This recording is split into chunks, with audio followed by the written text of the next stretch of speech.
Salve, salve, galera! Eu sou o Adriano Meirinho. E eu sou o Thiago Zaninotti. E você está no Barra Root, o podcast raiz da Cellcoin. E hoje a gente tem um papo excelente para falar, Thiago. Conta aí. É isso aí. Hoje nós vamos falar sobre máquinas IoT e a forma com que os humanos interfaceiam com elas. E isso vem evoluindo muito ao longo do tempo. E eu acho que o nosso convidado é 100% humano, não? 100% humano. Ele é faixa preta em estratégia e inovação. Está no mercado há mais de 20 anos, cuidando de transformação digital, TI. É professor de MBA, inovação, empreendedorismo, é mentor de diversas startups. E sempre que a gente quer falar de Open Banking, blockchain, pagamentos instantâneos, a gente sempre recorre a ele para um bate-papo que sempre é muito proveitoso, né? Sim, e mais diversos assuntos. Acabou de voltar de uma temporada agora no Japão e Coreia, 2 meses. Acho que ele tem bastante também sem dúvida, para conversar aqui hoje. Seja muito bem-vindo, Alexandre Uehara. Obrigado, gente. O problema é que já começa com uma expectativa grande, né? Vocês colocaram um monte de coisa aqui que não é tudo isso, mas tudo bem. A gente vai tentar aqui ajudar um pouquinho e debater alguns assuntos que eu gosto muito, né? Que é exatamente transformação digital, inovação, IoT, blockchain, né? Tudo que algumas coisas que eu já trabalhei e trabalho até hoje e que aí a gente tenta disseminar de alguma forma até para impactar os negócios e as pessoas. Então, já puxando o gancho aqui de IoT, internet das coisas, para começar algo mais didático, né? Nos últimos 10 anos, a IoT tem evoluído? A gente está no limite da evolução do IoT ou só no comecinho? Vou ter algumas coisas aqui um pouquinho mais polêmicas, né? Eu não digo nem polêmicas, mas acho que é um debate, um assunto aqui que a gente pode discutir bastante. Uma das coisas é sobre as tecnologias, né? Todas as tecnologias têm sim uma evolução, né? Parece que não, mas todas as tecnologias têm uma evolução. Vou pegar aqui de novo, aí entra na polêmica. Eu gosto muito de falar, né, que a gente já viveu alguns momentos nos últimos anos e alguns últimos meses. A gente teve um momento ali que todo mundo falava o quê? De NFT. Aí todo mundo aquele boom, todo mundo falando de NFT. Aí depois deu uma baixada, vamos falar todo mundo de metaverso. Todo mundo metaverso. Agora a gente tá no momento de... Você não comprou sua casinha no metaverso? Um terreno, né? Não chegou a fazer a casa. Tem várias coisas ali, né, que dá pra comprar, Inclusive, né? Eu tô vendendo a minha. Se vocês estiverem interessados, eu faço um bom preço. Tá vendo? Já dá pra fazer um negócio aqui entre nós também, todo mundo que tá ouvindo, tá assistindo. E a gente tá nesse momento de IA também, né? Então, assim, todas as tecnologias acabam evoluindo, mas qual que é o momento delas? Qual que é o momento em que realmente entra e encontra, principalmente o modelo de negócio? Porque tecnologia por tecnologia, o que a gente faz? Não faz nada. Vamos pegar de novo a questão do metaverso. Se a gente for ver, né, já que a gente está falando de root aqui, o metaverso existiu já há muito tempo. Né? Como que chama aquela? Second Life, né? Aqui agora a gente entregou a idade. Joguei isso aqui para ver se... se a gente caía, né? Para ver se vocês caíram. Second Life foi isso. Né? Assim, já, né, toda a questão do metaverso já existia antes, né? Todo o conceito. Second Life aí, primeiro que realmente deu o boom. Deu certo? Não deu certo. E a gente está falando que não era o timing, né? Não tinha todas as tecnologias que é envolvida dentro do metaverso. E agora a gente voltou a falar, mas agora também está dando uma sentada, porque, e agora? O que dá para fazer com o metaverso? Quais os modelos de negócio? Então, né, tentando responder a pergunta aqui, a IoT é um pouco isso, né? A gente já utilizava muita coisa de IoT, né? A gente está falando de internet das coisas, a gente está falando de sensores, mas ainda não tinha as tecnologias em volta para melhorar ou realmente entrar como modelo de negócio. Hoje a gente já tem todas essas questões. Uma delas, a IoT funciona muito bem com o quê? Com 5G. Né? Então a gente não fala a tecnologia isoladamente, a gente está falando de um ecossistema, várias tecnologias que envolvem e que realmente encontre principalmente o modelo de negócio. Aí você falou a questão do que eu voltei de uma temporada fora do Brasil. Eu ia te perguntar isso, como é que... Porque a gente sabe que Japão, a revolução do microchip, de alguma forma começou lá e a gente sabe que é uma sociedade que já tem um contato com as máquinas, com as coisas para fazer pequenas tarefas, né? Exato. Isso é verdade? Quer dizer, você enxergou isso lá? Eu enxerguei muita coisa lá, tem muita coisa acho que, né, de aprendizado. Primeira coisa que eu falo, até vou sair um pouquinho aqui do nosso tema principal, mas assim, a primeira coisa, já que a gente tá falando de coisas fora, a primeira coisa que eu tive um grande aprendizado é o seguinte: uma coisa é a gente viajar fora, turismo, que a gente tá ali mais sossegado, quer aproveitar, quer ir em locais diferentes. Outra coisa é você ir focado para um outro país e mergulhar com a cabeça de trabalho, mergulhar com a cabeça assim, o que tá acontecendo mesmo? Então, eu fiz isso. Acho que isso foi muito legal. Então, eu consegui ver com uma outra perspectiva. Porque a perspectiva de alguém que vai para o Japão no turismo, putz, você vai ver as coisas que estão acontecendo, ver ali, né, as tecnologias, ver vários robôs. Comer sushi sem cream cheese? Putz, não vou nem falar, viu? Porque, de novo, isso aqui vai entrar em polêmica, mas é complicado, viu? Mas lá realmente é o root mesmo, né? É um sushi root. Mas vou até pegar um exemplo de IoT e sushi. Tem um restaurante japonês que eu gosto muito, porque não foi a primeira vez que eu fui pro Japão, tá? E tem um restaurante japonês que eu gosto muito, e eu não vou falar o nome, né, pra não dar propaganda pra eles. Que isso, pode. Mas você pede tudo pelo tablet. Então, assim, a primeira coisa, né, mais do que a tecnologia, a gente sempre tem que falar da experiência do cliente. E lá, assim, imagina o seguinte, né, já é uma língua difícil de falar. Né? Não é qualquer um que fala. Graças a Deus eu falo um pouquinho. Mas você vai para um restaurante, o que você vai pedir? O que você vai ler ali e pedir no cardápio? É complicado. Então tem alguns restaurantes que são específicos para turista. Não específico, mas né, também... Mas tem essa friendly, né? O turista também é bem-vindo ali, vamos dizer assim, né? Então ele vem com tablet ali. Então você já pede tudo pelo tablet. Só que o que acontece? Você pede o sushi e ele vem, né? Sabe aquelas esteirinhas de sushi, né? Que fica rodando ali? Em vez de estar rodando, ele vem específico para você. Então ele tem a esteirinha, né? Ele sai ali da cozinha e para na sua frente. E aí é só você pegar e falar, ó, já peguei, e ele devolve. Então ele é muito fácil de usar, né? A pessoa que chega ali, 5 minutos depois já está ali pedindo, já está vindo ali, né? E não precisa falar a língua, porque está ali em inglês, né? Tá escrito ali e você já vai pedindo. Então a utilização está sendo muito bacana, né? Seja por IoT, seja sensores, seja o que for. Mas, de novo, se você vai com a cabeça, né, vai para um outro país para turistar, você não vai prestar atenção nisso. Você só vai ficar louco, assim, vai, que legal e tal. Mas quando você vai com a cabeça de assim, cara, olha a utilização da tecnologia, olha a utilização do que tá, né, de tudo que está acontecendo para melhorar a experiência do cliente. Aí você começa a pensar diferente. Aí eu vou trazer um outro exemplo, já que, né, falando um pouquinho até vou entrar na questão de robótica também. Não sei se vocês já viram aqueles robôs que andam sozinho, né? Sim. Totalmente autônomo. Em restaurante... Vamos lá, vou generalizar aqui, mas alguns restaurantes os já robôs pets também, né? O robô pet e robô garçom. O robô garçom, né? Cara, isso eu acho sensacional. Por quê? Porque mas uma realidade lá? Uma realidade. Em diversos locais ou são locais isolados? Isolados, por enquanto é isolados. Mas você vê bastante a inclusão de robôs ali na sociedade. Eu acho que ainda tem muito ainda questão de brand ainda para chamar a atenção, né? Ainda não é... Mas ele já é muito assertivo. Mas o exemplo que você deu da esteira, no final das contas, é um robô automatizado. É uma esteira que você usa com todos os sensores, né? Que você está orquestrando essas diferentes tecnologias, né? Para ela poder entregar para você, chegar lá, você apertar um botão e... Exatamente. Quer dizer, de alguma forma está substituindo o garçom. É isso aí. É isso aí. Não precisa ser o robô físico, né? Assim, que a gente conhece, quer ver em filmes, né?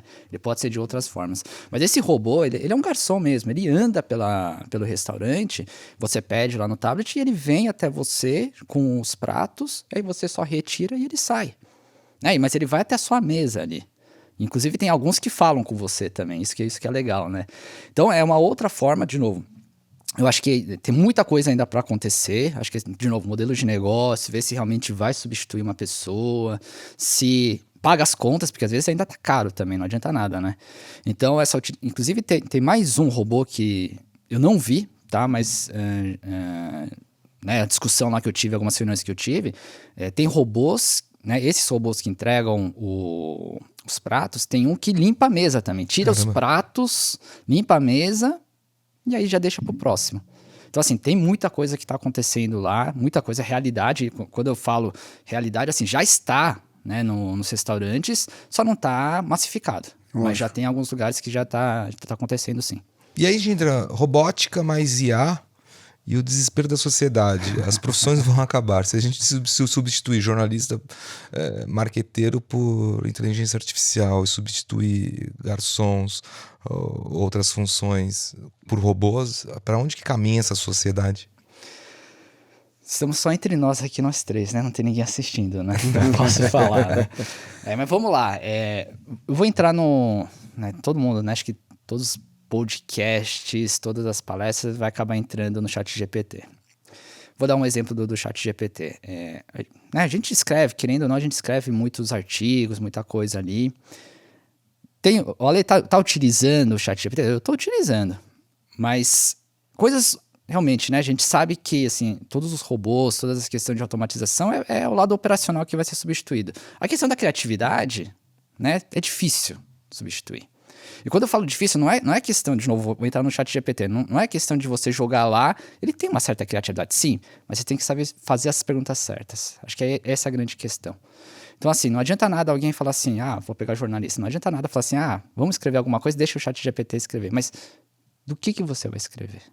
Qual é a pergunta que você vai fazer para ter lá o resultado? E mesmo que tenha o resultado, eu tenho utilizado muito isso, tá? Mesmo o resultado, você não vai pegar aquilo lá e copy-paste, né? Você vai fazer algum tipo de ajuste, você vai querer colocar as suas palavras, você quer colocar seus exemplos, você quer trazer esse lado, né? Já que a gente tá falando também esse lado humano. Eu gosto disso também. Você vai ter você vai ter o operador, esse prompter, né? Esse cara que vai estar no prompt fazendo as perguntas certas, né? Isso aí. E aí, aproveitando, até porque nós somos um podcast financeiro, no final das contas, a gente tem falado, né? A gente falou aqui um pouco da sua ida lá para o Japão, para a Coreia, falou um pouco de como o IoT tem expandido, né? E o que você está vendo lá na sociedade. Até que seria interessante saber também o que você tem visto de revolução nos sistemas de pagamento, o que você viu lá e o que você entende que é vamos dizer, porque de alguma forma a gente também olhando lá, a gente está olhando um pouco o futuro, né? O que está chegando no Ocidente em termos de tecnologia. O que você poderia trazer para a gente aqui e o que você sente que é um pouco essa revolução do IoT quando conecta vamos dizer, na forma com que a gente se relaciona com o dinheiro? Você tem sido muito questionado nas suas aulas, palestras, entrevistas? Eu gosto muito de falar que a primeira coisa a gente tem que tirar, eu falo muito isso, tá? A gente tem que parar de ter aquele síndrome do vira-lata. Achar que tudo no Brasil é ruim. Quando a gente fala do sistema financeiro, a gente é sim uma grande referência. Na verdade, muitos países querem olhar o que a gente está fazendo. Então, em alguns casos, eu não digo, né, não tem caso, mas tem alguns casos que assim, a gente não precisa olhar para fora e trazer para cá. É o contrário, a gente é referência também. A gente tem muita coisa. Vocês já discutiram várias vezes em outros podcasts, outras discussões e painéis. A gente já participou de painéis que a gente já falou muito sobre isso, né? Então, acho que essa é a primeira coisa. A gente tem que só tomar cuidado e que assim, a gente é referência, a gente sabe fazer muita coisa boa. Né? Então, a primeira coisa é sobre isso. Aí, segunda coisa, vou voltar ali para os 2 países que eu voltei, porque, né, não sei se eu já tá contando aqui pro pessoal, mas assim, tá quentinho, porque eu voltei semana passada de lá. Primeira mão aqui. Primeira mão. Uma coisa que eu tenho visto, eu vou entrar de novo a questão da tecnologia por tecnologia, não adianta nada, né? Tem que ter um modelo de negócio, tem que ter uma experiência do cliente, e isso a gente traz a inovação. Com isso a gente traz a inovação. Então, a primeira coisa é sobre pagamentos lá no Japão, especificamente no Japão. Você tem uma cultura, e aí entra a questão da cultura também, né? Porque às vezes acontece isso, a gente vê alguma coisa, tenta trazer para cá, não dá certo, e aí que a gente pensa, poxa, na verdade é que a cultura brasileira é diferente, a cultura, qualquer país é um diferente da outra. E lá no Japão ele tem uma coisa muito cultural que o pessoal chama lá de combine. O que é combine? São as lojas de conveniência.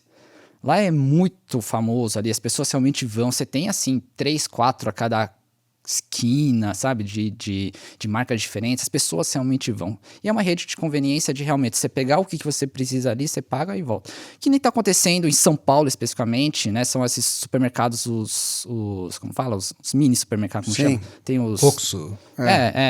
Esses que são os menores, que é realmente 24 horas que você vai lá, compra e né, o que você precisa daquele momento. É uma pessoa só cuidando do supermercado todo, né? É bem... Isso aí. É que, de novo, a gente vive numa bolha que a gente está em São Paulo, né? Mas tem outros estados ainda não sabem o que é isso, mas está acontecendo muito isso em São Paulo. Então, a rede de conveniência já é anos assim, tá? E a primeira vez que eu fui, só para entregar aqui, né? Eu e Meirinho, a gente se conhece desde os 15 anos. Só a gente não vai falar a idade atual, né? Mas lá atrás. Mas até a primeira vez, quando eu fui pro Japão, né? A gente já se conhecia. E assim, muitos anos atrás já tinha essas desconveniências. E como é que era? Né? Se a gente for pensar, na época era dinheiro, moeda. Eu voltei agora, depois de tantos anos, né? Nesse meio tempo eu também, né, fui no Japão, mas voltando agora e com essa cabeça de negócio, o que eu comecei a perceber? Realmente está tendo essa conversão de ter pagamentos digitais, coisa que eles já tinham já há muito tempo, né? Mas vamos pensar o seguinte, pessoas, vamos pegar aqui idosos, por exemplo. É mais complicado ter um celular em algum pagamento, né, mais digital. Como dar essa inclusão para eles? Porque assim, não adianta toda loja ficar digital. Como ele vai deixar de fora algumas pessoas. Vamos pegar de novo também a questão de estrangeiro.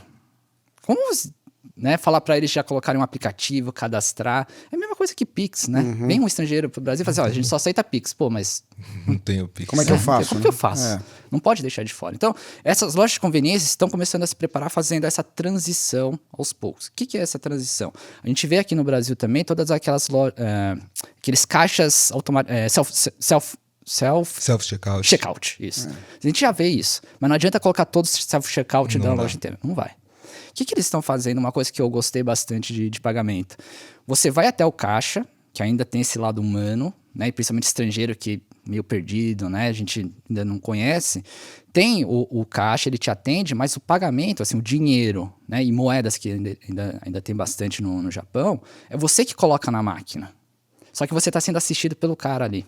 Que é diferente, um pouquinho diferente do self-checkout, né? Porque self-checkout, se der algum problema, é que a gente chama. Não, nesse caso é você ir até o caixa, ele fala, ó, ele vai passando os produtos, e aí fala, agora é só pagar. E aí você escolhe ali, ó, cartão, moeda, né? Papel moeda, você escolhe ali, e aí você coloca as notas. E a máquina, e é muito engraçado isso, você joga todas as moedas, e por causa do tamanho das moedas, ele já sabe, né? Quanto que tá entrando. Então, tá tudo automatizado. E aí você só fala, ó, acabei aqui, caiu o troco, e você vai embora. Inclusive, o recibo também cai ali. Tem uma caixinha ali que eles sabem também, porque ali também, né? A nota fiscal precisa sair, né? O papel ainda precisa sair. Sim. Só que tem uma caixinha ali, se você não quiser, você joga fora ali na hora também. Então, assim, é uma experiência para você fazer essa transição. Quer dizer, as pessoas vão se acostumando com self-checkout. E aí quando chegou o momento, putz, agora tudo self-checkout, todo mundo já está acostumado. Então acho que essa transição é importante, né? Porque a gente não tem assim uma transição forçada e deixar pessoas de fora. Então acho que é um grande exemplo de muita coisa que eu tenho visto, né? Que eu vi ali e que eu tenho visto no mercado. E existe uma cultura diferente de inovação no Japão, na Coreia? Nossa, é diferente do Brasil? É diferente de Silicon Valley? É bem diferente, é bem diferente. Vamos lá, primeira coisa, cultural, né? Japão ainda é muito hierarquizado. Né? Claro que assim, a gente tem no Brasil também, tem em outros países, mas ainda tem muita questão da hierarquia. Então, alguns exemplos, né? Eu fui em um centro de inovação, tinha ali uma parede, né? Com todos os stakeholders do centro de inovação. Seja ele governo, até a pessoa que estava me mostrando estava ali. O governo, tem as startups, tem o lado as instituições educacionais, tem os fundos, tava tudo ali. Aí a gente foi andar, daí chegou um momento e falei assim, cara... Até perguntei para a pessoa, falei, uma coisa que eu não vi. Cadê as corporates? Aí ele falou assim, então, Ale, as corporates ficam em outro andar. Eles não querem se misturar. Estou generalizando, tá? Talvez em outros locais ali no Japão, né, estejam mais abertos. Mas aquele local, ele falou assim, cara, você tem que entender que ainda tem essa questão, né, de deixar separado. Então, assim, e tem muito, tá? Esse é um outro lado que eu gosto de falar, que eu ouvi e falei muito com as pessoas. Tem muito Open Innovation lá. Tá? As startups estão trabalhando muito próximo com as grandes corporates, mas ainda tem essa barreira entre eles. Separação, né? Essa separação, assim, meio que nítida entre eles. Então, está acontecendo muita inovação, o Open Innovation é uma delas. Estão olhando muito para a startup, mas tem uma outra coisa também. Unicórnio, tem alguns unicórnios lá, mas eles não vão para o mercado, eles não aparecem tanto na mídia que nem os unicórnios do Vale do Silício, do Brasil. Eu até vou falar aqui pro pessoal, vocês conseguem citar algum unicórnio japonês? Talvez um ou outro alguém vai lembrar, mas é difícil. É difícil, Porque eles não vão, assim, é um mercado mais fechado. Por quê? É um mercado que tem muito dinheiro, né? Tem muita oportunidade, porque querendo ou não é um mercado grande. Tem muito investidor lá também, empresas grandes que estão investindo também. Então, teoricamente, não faz muito sentido eles saírem. E outra coisa, né? A China tá ali do lado. Então tem que tomar muito cuidado. Eles têm muito cuidado. Ainda tem esse pensamento do copycat ainda, né? Sim. Poxa, se eu mostrar... Inclusive, eu fui num evento lá no Japão de startups, né? Então, fui lá conversar, fui entender um pouquinho mais. E, claro, tinha o palco de pitch ali. Aí, a primeira coisa que me chamou a atenção, tá escrito ali, ó. Não tire foto, não grave. Ou seja, totalmente Diferente oposto do da que gente. acontece. Que a gente É louco, precisa né? contar a ideia. A gente gosta de falar. Não é nem gostar, né? Que a gente tem que Recebe expor. feedback Você quer ali expor. imediato. É. Feedback imediato. Né? Então lá é um pouco diferente. Então tem todas essas questões culturais. Então às vezes a gente acha que, poxa, o que funciona aqui dá para levar, ou o que tem lá fora dá para trazer. Essa questão da cultura é uma questão muito importante que a gente precisa entender. Precisa se aprofundar. Senão pode dar errado. E aqui nossos ouvintes têm muitos investidores, muitos empreendedores. Há espaço para uma startup brasileira investir no Japão, ou seja, montar negócio no Japão e Coreia? Eu acho que E quais seriam as dicas? tudo que tem algum tipo de barreira, algum tipo de problema, eu sempre gosto de olhar para o outro lado. Não é uma barreira, é uma oportunidade que de repente a gente pode quebrar. Talvez os primeiros demorem muito mais, mas é sim uma oportunidade. Porque não dá para ir contra uma tendência de mercado, né? Da gente olhar para fora, internacionalizar. Em um momento eles vão fazer isso também. Então, assim, os primeiros talvez demorem um pouquinho mais. Mas é uma oportunidade. Então, sim, né? Tentando responder aqui, acho que sim, talvez demore um pouquinho mais, tenha várias barreiras, vários obstáculos, na realidade, vários obstáculos que vai ter que ultrapassar, que vão ter que ultrapassar. Mas sim, eu acho que é uma oportunidade. Tanto, né, de investir, né, em startups de lá, que eu acho um pouquinho mais difícil, mas também a gente sabe que tem alguns fundos que estão aqui no Brasil que são japoneses também, que eu acho que cada vez mais pode, de repente, levar, né, um negócio para lá, levar para a Ásia, o que for. Porque, de novo, aí volta o que eu falei ali, né? Se a gente está falando de mercado financeiro, a gente é referência. E a gente, de repente, consegue ter oportunidade. E quando eu falo ter oportunidade, não é só olhar Japão, Coreia e China, talvez os 3 países que a gente pensa primeiro, mas tem vários outros países. Sem dúvida. Sudeste crescendo. Asiático ali, Tailândia, Indonésia, Malásia. Tem oportunidade. Mas parece que Singapura é o grande Também. exportador ali de tecnologia para o Sudeste Asiático. É o que você falou, a gente não conhece Blockchain. nenhum unicórnio, nenhuma startup coreana ou japonesa, mas a gente conhece diversas que atuam ali via Singapura, né? Exato. E eles têm um mercado que eles, né, uma outra coisa que eu daquele evento que eu falei de startups, né, eles falam um pouco inglês ainda. Claro que é uma bolha, né? Então, assim, quando a gente fala com as pessoas do nosso dia a dia, eles vão falar assim inglês, mas o dia a dia deles eles não falam tanto inglês, mas eles falam a língua ali dos outros países da Ásia. Porque eles sabem que tem oportunidade, eles gostam de trabalhar ali dentro da Ásia, né? Então, de novo, eu acho que tem oportunidade para o Brasil ir para lá, assim como, né, trazer as coisas para cá, acho que tem as duas vias, acho que funciona. Mas, principalmente, a gente pensar que, além, claro, né, da oportunidade que existe, é pensar que é um mercado gigante, que tem oportunidade, e a gente tem muita inovação, muita coisa que a gente pode levar para lá, porque a gente é referência no mundo.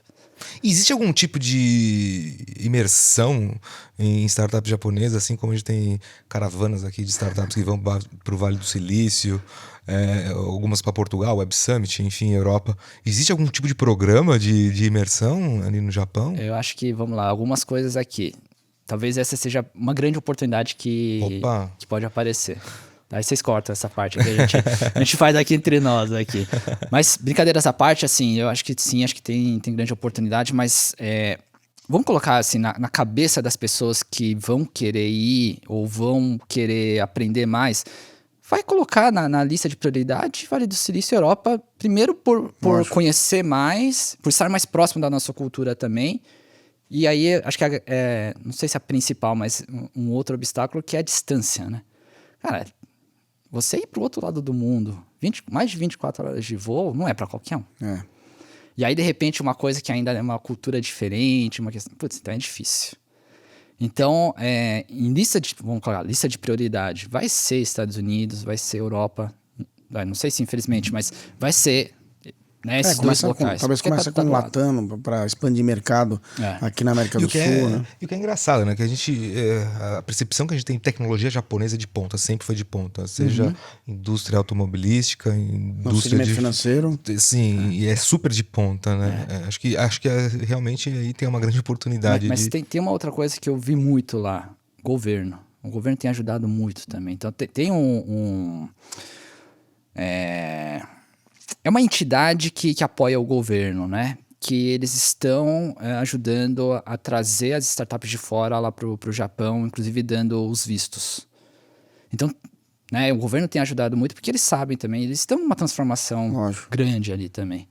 Eles precisam ter essa transformação, não vão ficar para trás, né? Então, inclusive, eu gosto de fazer uma comparação. O Japão sempre foi conhecido pela tecnologia, mas chegou um momento que eles até meio que pararam. E a gente viu a Coreia subir bastante, né? Então, o Japão percebeu isso. Então, eles estão tentando voltar.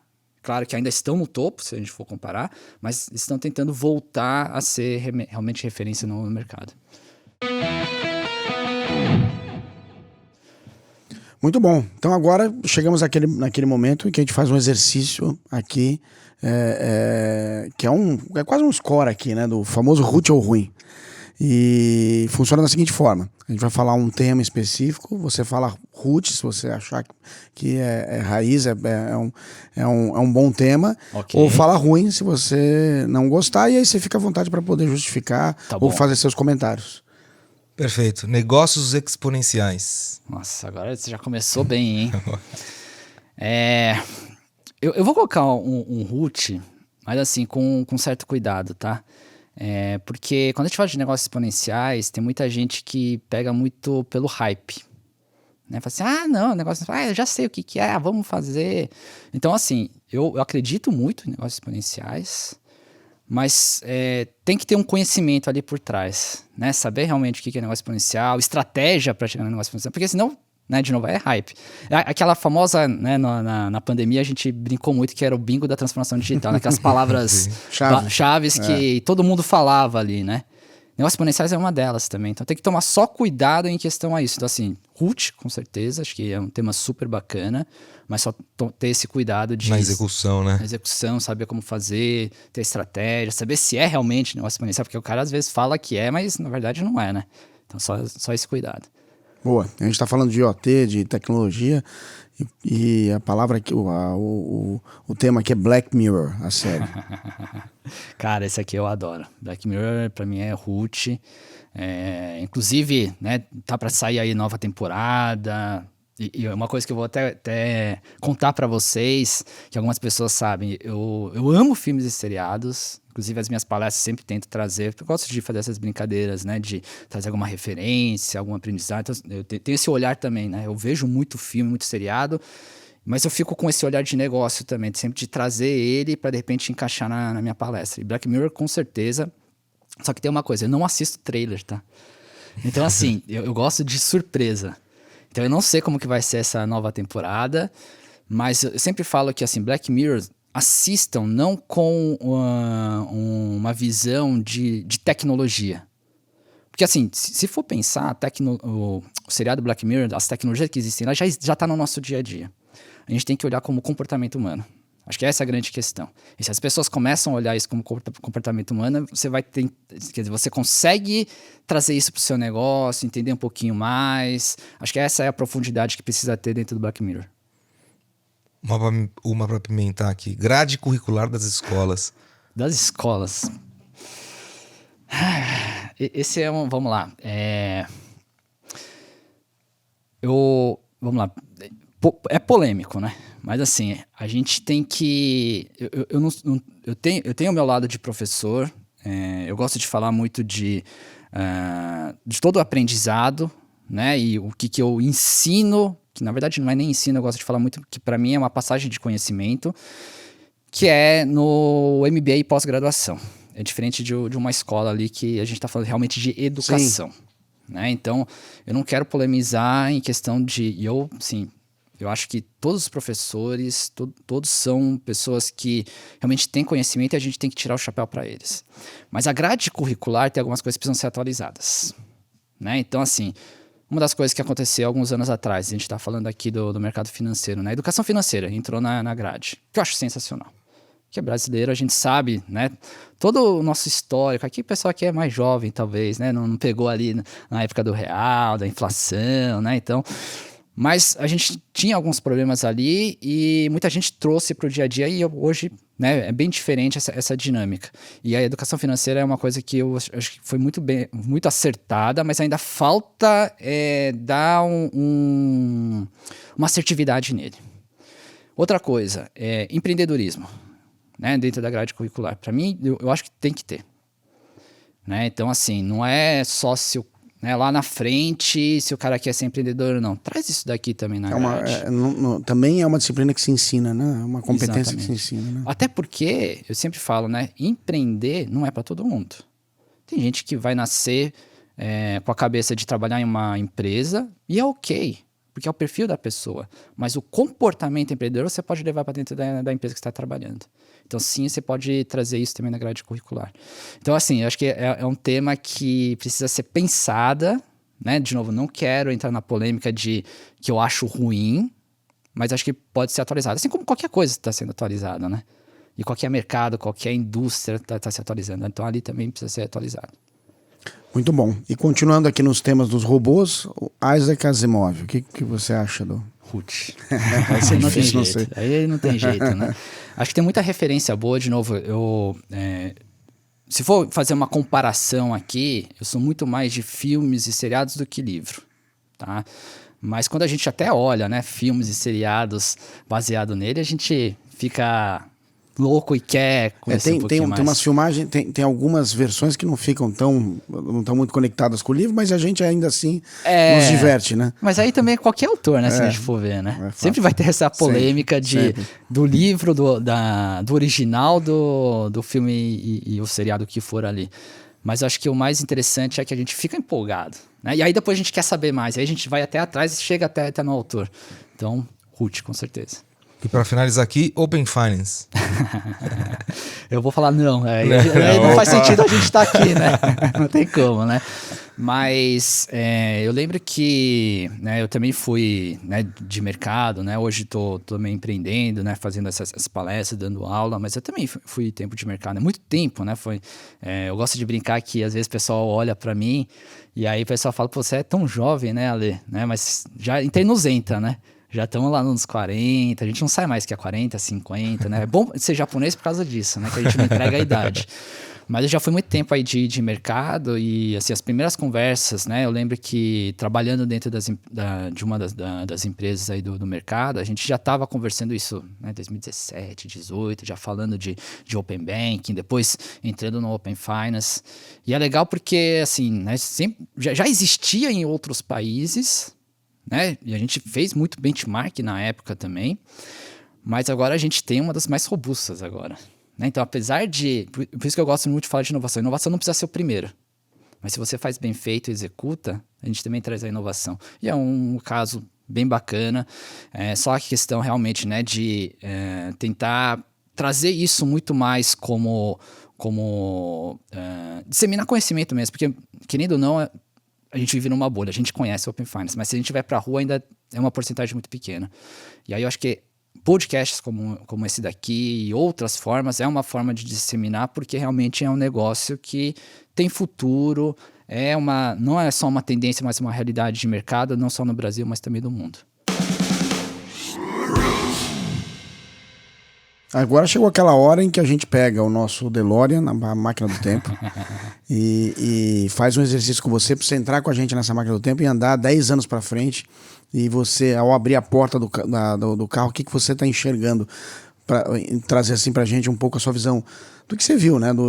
Tanto da interação homem-máquina, o que essas máquinas estão fazendo, né, em termos de transformação, e aí se puder conectar também com o mercado financeiro, o que a gente está, né, o sistema de pagamentos, o que você consegue enxergar daqui para 10 anos. Acho que a primeira coisa é que antigamente, se fizesse uma pergunta dessas de 10 anos para frente, a gente conseguia responder muito rápido. Hoje em dia, 10 anos parece longe. Porque, assim, coisas que acontecem, sei lá, No momento que a gente está aqui, amanhã já tem... Não, cara, um ano já é uma década. Já. Exatamente isso que eu queria chegar. Um ano, cara, é louco isso. Muita coisa muda. De novo, vamos pegar o que eu estava falando ali no começo. Um ano atrás, se a gente fizesse esse podcast um ano atrás, a gente estava falando de metaverso. A gente não estaria falando de inteligência artificial. Então, assim, é muito louco como a dinâmica é muito rápida hoje em dia. E por isso que eu sempre falo, né? O mais importante, a palavra mais importante é a adaptabilidade. A gente tem que se adaptar muito rápido. A gente tem que olhar o que está acontecendo e essa adaptação que tem que ser rápida. Olhar o mercado, olhar as pessoas, o comportamento das pessoas. Tem uma foto que eu gosto muito, né, que eu sempre falo isso na minha palestra quando eu falo de comportamento das pessoas, é uma foto que tá ali todo mundo e eu falo, pessoal, o que tem de interessante nessa foto? Daí o pessoal olha assim, alguns conseguem responder, outros não, mas assim, todo mundo tá de costas pra pessoa porque todo mundo prefere tirar selfie do que olhar de frente pra pessoa. E aí eu brinco, né? Na minha época, ficar de costas pra pessoa era falta de educação. Total.